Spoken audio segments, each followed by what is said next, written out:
Ako si Maria at ito ang aking kwento.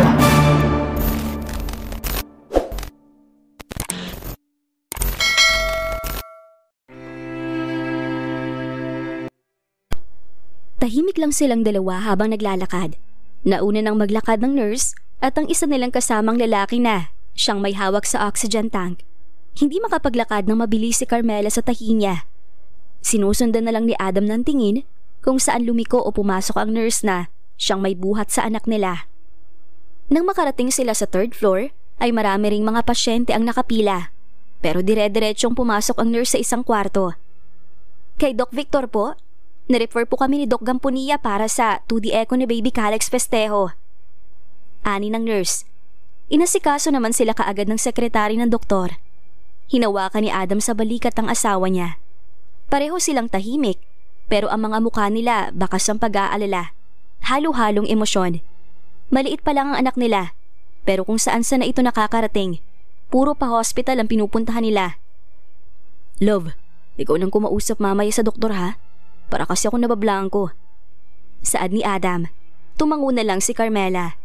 Nang matapos si Doc Victor sa ginagawa niya, ay sinenyasan niya na kaagad ang nurse na kasama ni na Carmela. Sumunod naman si Carmela sa nurse habang si Adam ay nakatayo lang ilang metro ang layo sa kanila.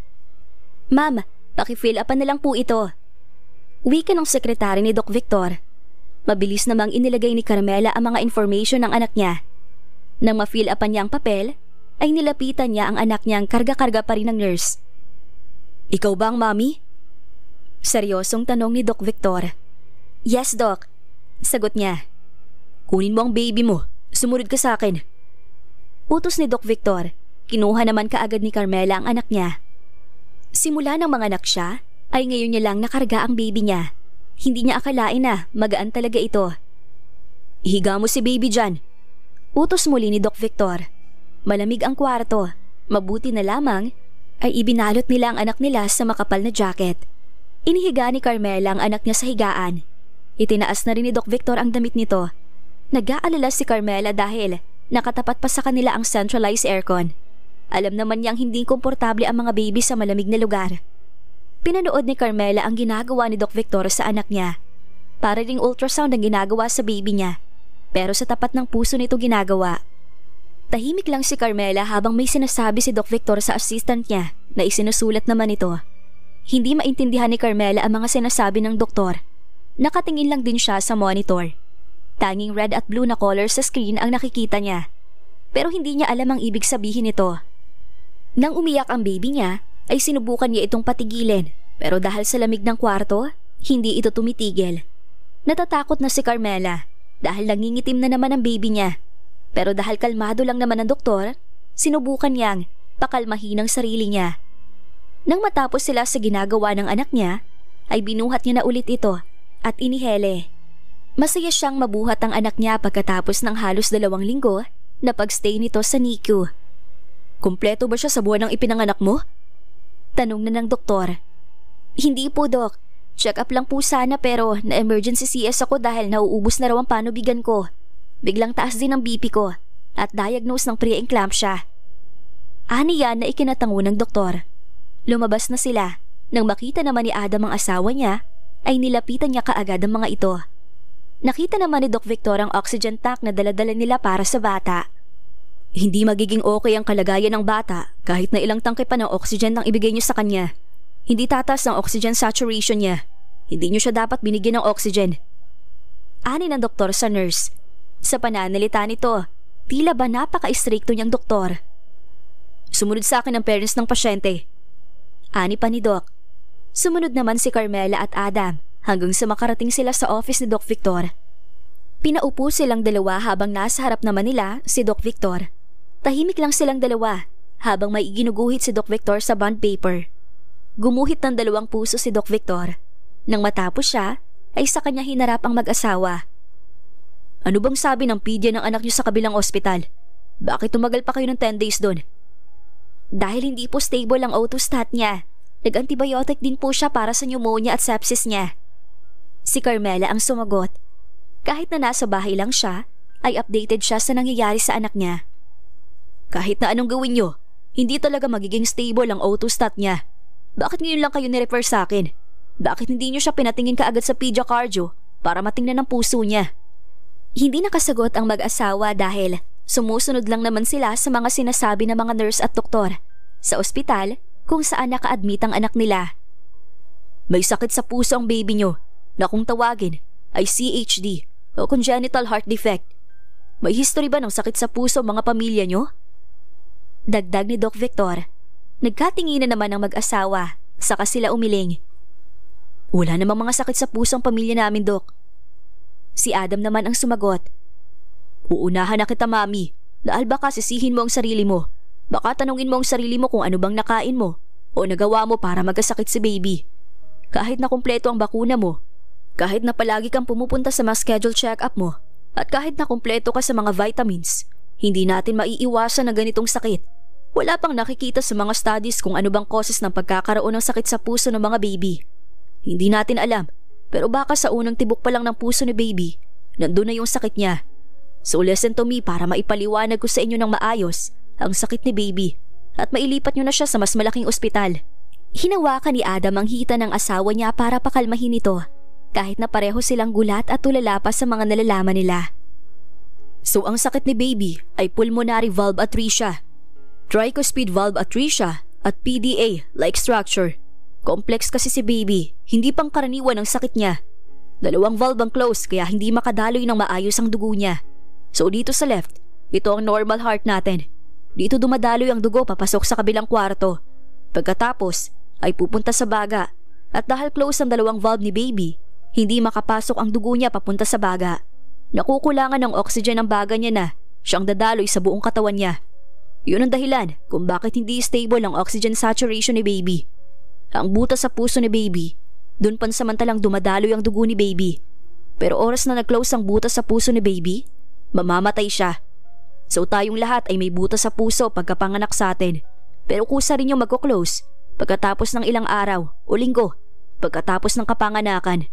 May mga cases na hindi nagko-close ang butas sa puso, kaya kailangan din nila ng intervention.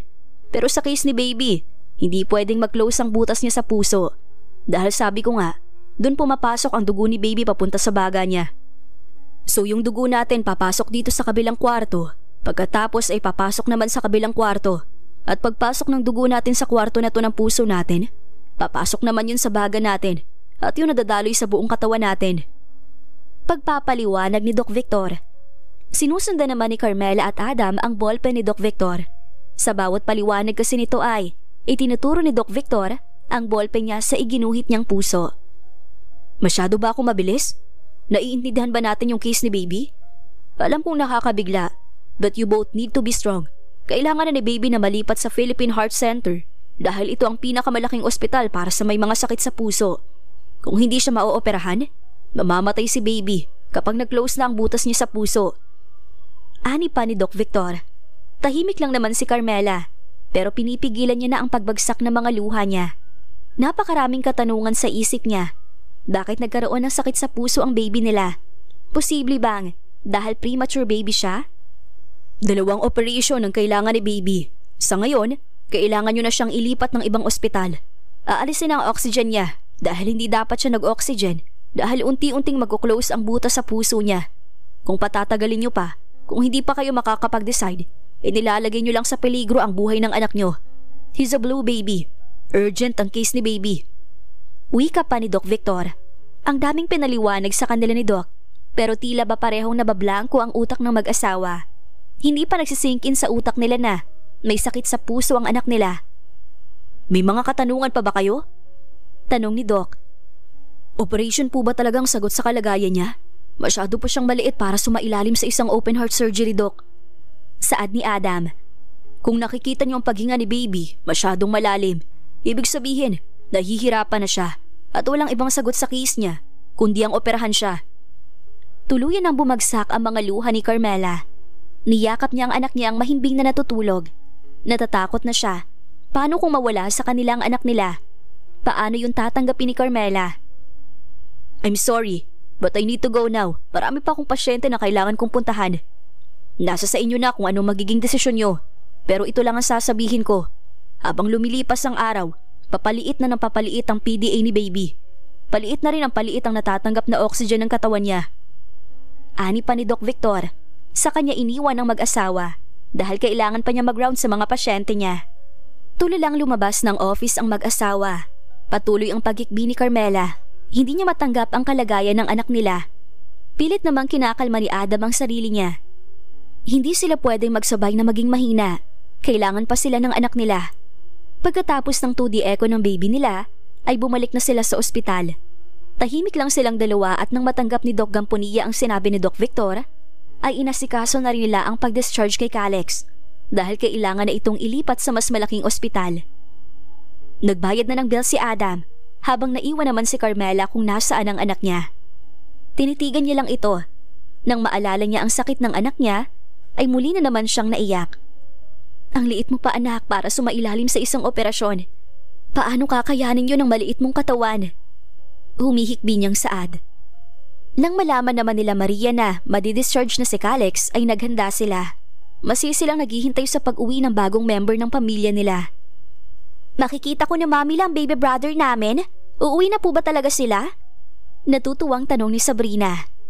Yes honey, uuwi na ngayon si baby Calix at ang mami at daddy nyo. Sagot ni Maria. Hindi na sila makapaghintay sa pag-uwi ni Calix. Nang matapos namang asikasuhin ni Adam ang pag-discharge ng anak nila, ay bumalik na siya kung nasaan si Carmela. Karga-karga na ni Carmela ang baby nila at walang tigil niya itong niyayakap. Pwede na tayong umuwi, sabi ng nurse. Mahinang saad ni Adam. Maging siya ay nangihina dahil sa mga nalaman nila. Si Roel ulit ang sumundo sa kanila. Tahimik na kinuha ni Roel ang mga gamit ni baby Calix. Hindi siya nagtanong kung anong naging resulta ng 2D echo ng pamangkin niya. Pero base sa nakikita niya sa mukha ng mag-asawa, tila ba alam niya nang hindi ito maganda. Nagpaalam na si Carmela at Adam sa mga naging nurse ng anak nila. Si Carmela ang may buhat sa anak nila habang nakasakay siya sa wheelchair. Hindi inaalis ni Carmela ang paningin niya sa anak niya. Mahimbing lang itong natutulog na tila ba wala siyang nararamdaman. Nang makasakay sila sa sasakyan, ay walang nagsasalita sa kanila. Hindi na rin muna nang ialam si Roel. Hanggang sa makauwi sila, ay tahimik lang sila. Masiyang sumalubong sa kanilang kambal. Ganun na rin ang mga magulang nila. Tipid nang umiti si Carmela sa mga anak niya. Nag-alkohol kagad ang kambal bago lumapit sa kapatid nila. Tuwang-tuwa silang makita ito pagkatapos ng halos 2 linggong pagstay nila sa ospital. He's so tiny! Ani ni Sabrina. Hinawakan niya ang kamay ng kapatid niya at napangiti siya nang hawakan din yun ni Calix. Look kuya, he's holding my hands too. Tuwang-tuwang saad ni Sabrina. Hello baby Calix, we're so excited to see you. Welcome home. Wika rin ni Santino. Gustong matuwa ni Maria pero tila baramdam nila ang madilim na aura sa pag-asawa. May hindi magandang nangyayari sa apo nila. Nang maghapunan sila ay pinabantay na muna nila si Calix sa mga katulong. Hinintay din muna nilang matapos na kumain ng kambal para hindi marinig na mga ito ang pag-uusapan nila. Nang matapos kumain ng kambal, ay nagtungo sila kaagad sa kapatid nila. Nagtanong na rin si Maria. Kumusta ang 2D echo niya? Anong resulta? Tanong niya kaagad. Tahimik lang naman si Carmela pero muling nanunubig ang mga mata niya. Para bang hindi niya kayang sabihin ang kalagayan ng anak nila. CHD. Sakit sa puso simula nang isilang siya. Kailangan niyang operahan as soon as possible. Bukas, idadala namin siya sa Philippine Heart Center. Sagot ni Adam na ikinagulat nilang lahat. Operation? He's too young for that. Paano sila nakakasiguro nakakayanin ng batang operasyon? Gulat na saad ni Maria. Tahimik lang silang lahat, tila ba gumuho ang mga mundo nila dahil sa totoong kalagayan ng bata. Akala nila ay pinakamalala na dahil nagkayumonyo at sepsis ito, pero may mas malala pa palang sakit ang baby nila. Walang tigil sa pag-iyak si Carmela habang yakap-yakap ang anak. Natatakot siyang mawala ito sa kanila. Lahat sila ay naging excited sa pagdating niya. Pero bakit kailangan niyang maranasan ang lahat ng sakit? Napakabata pa niya para magkaroon ng sakit sa puso. Paano? Paano siya nagkaroon ng sakit sa puso? May mga nakain ba ako? May nagawa ba akong hindi dapat habang ipinagbubuntis ko siya? Bakit Adam? Bakit ang anak pa natin? He's too young for that illness. Umiiyak na saad ni Carmela. Kanina pa naman tahimik si Adam. pilit pa rin niyang pinoproseso sa isip niya ang sakit ng anak nila. Kaya pala kahit anong gawin nila, hindi magiging stable ang oxygen saturation nito. Hindi ko alam kung paano ko kakayanin. Hindi ko alam. Humihikbi na saad ni Carmela. Malalim na naman ang bawat paghinga niya dahil sa matinding paghikbi niya. Ayaw niyang maranasan ang mawalan ng anak. Kaya niyang tanggapin kapag namatayan siya ng magulang. Pero tila ba ibang usapan na pagdating sa anak. Sobrang sakit. Lilipas man ang panahon kahit kailan, hindi na siya magiging kumpleto. Habang buhay niyang dadalhin ang sakit ng nawalan ng anak. Nang halos mahirapan na si Carmela sa pag-iyak niya, ay kinuha na ni Adam ang baby nila na karga-karga pa rin ni Carmela. Madaling araw na pero gising pa rin sila. Ibinaba ni Adam ang natutulog nilang anak sa kama. Sa kanya hinaplos ang likod ng asawa niya. Gagawin natin ang lahat sa kanya. Kung anong makakabuti sa kanya, yun ang gagawin natin. Mahirap tanggapin ang sakit niya. Pero wala tayong magagawa, kundi ang tanggapin na lang yun. Kailangan maging stable ang mga isip natin para makapag-isip tayo ng maayos. Stop crying, Carmela. Alam kong nahihirapan at nasasaktan ka. Ganon din ako. Sino bang magulang ang gusto na maging ganito ang kalagayan ng anak niya? Paano kung ikaw naman na magkasakit? Paano kung katawan mo naman ang bumigay? You need to be strong. We need to be strong. May mga anak tayong nakadepende pa sa atin. Lalong-lalo na si Calex. I am not invalidating your feelings. You're a mom. And I understand na mas nasasaktan ka, higit kanino man. Pero sa pag-iyak mo palagi, manghihina ka lang. Love, please, I'm begging you. Nakikiusap ng wika ni Adam. Patuloy pa rin ang paghikbi ni Carmela, pero unti-unti na rin siyang kumakalma. Masyado na ba siyang nagiging makasarili? Nasasaktan lang naman siya. Walang makakapantay sa sakit na nararamdaman niya ngayon. Hindi niya maiwasan na hindi sisihin ang sarili niya. Ano ba talagang nagawa niya noong buntis pa lang siya para magkaroon ng sakit ang anak niya? Niyakap ni Adam ang asawa niya. Pinipigilan niya rin na hindi siya umiyak. Hindi sila pwedeng magsabay na maging mahina. Nang marinig nila ang pag-iyak ni Calex, ay mabilis itong binuhat ni Carmela para patigilin, lalo na at hindi ito pwedeng umiyak ng sobra. Pinadedika agad ni Carmela at tumigil naman ito sa pag-iyak. Bakas na ang pagod at puyat sa mga mukha nila, pero kailangan nilang magpatuloy. Tiningnan ni Carmela ang asawa niya. I'm sorry for being weak. Hinging paumanhin niya, pero naiintindihan yun ni Adam. It's okay. Be strong, not for me, but for our kids. Tumango naman si Carmela. Kinabukasan, 2 oras lang ang tulog ni Carmela, pero kailangan nilang magayak ng maaga para sa pagpunta nila sa ospital. Si Maria ang may karga-karga kay Calex, habang nagagayak si Carmela at Adam. Iginayak na rin nila ang mga gamit ni Calex at mga damit din ni Carmela. Mamila, aalis na naman po sila mami kasama si Calex? Kuryosong tanong ni Santino. Maging si Calex ay nabihisan na rin nila. Oo apo, kailangan nilang dalhin sa mas malaking ospital si baby Calex. Sagot ni Maria. May sakit po bang baby brother namin para dalhin po siya sa ospital? Nalulungkot na tanong ni Sabrina. Tiningnan ni Maria si Calex na buhat-buhat niya. Naaawa siya sa bata at sa mag-asawa. 8 months lang kasi si baby brother niyo. Dapat 9 months ang baby sa loob ng tummy ni Mami.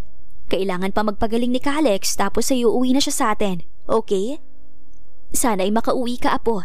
Pilitin mong umuwi sa amin. Usal ni Maria sa isip niya.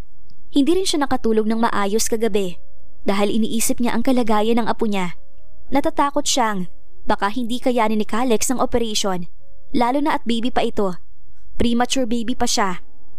Nang matapos na magayak si Carmela at Adam, ay bumaba na sila. Naghihintay naman sa kanila sa sala ang kambal at si Maria. Ilang araw ulit kayong mawawala, Mami? Tanong ni Sabrina. Nangungulila pa ang mga ito sa kanilang ama dahil halos 2 linggo itong nasa ospital, tapos saalis na naman sila. Hinaplos ni Carmela ang pisngi ng mga anak niya. Sa kanyang hinitian ng mga ito. Hindi pa namin alam anak, pero magpapakabait kayo rito ha? Huwag niyong bibigyan ng sakit ng ulo ang mamila. Nagkakaintindihan ba tayo? Tumango naman ang kambal saka sila yumakap kay Carmela. Mahigpit na niyakap ni Carmela ang mga anak niya.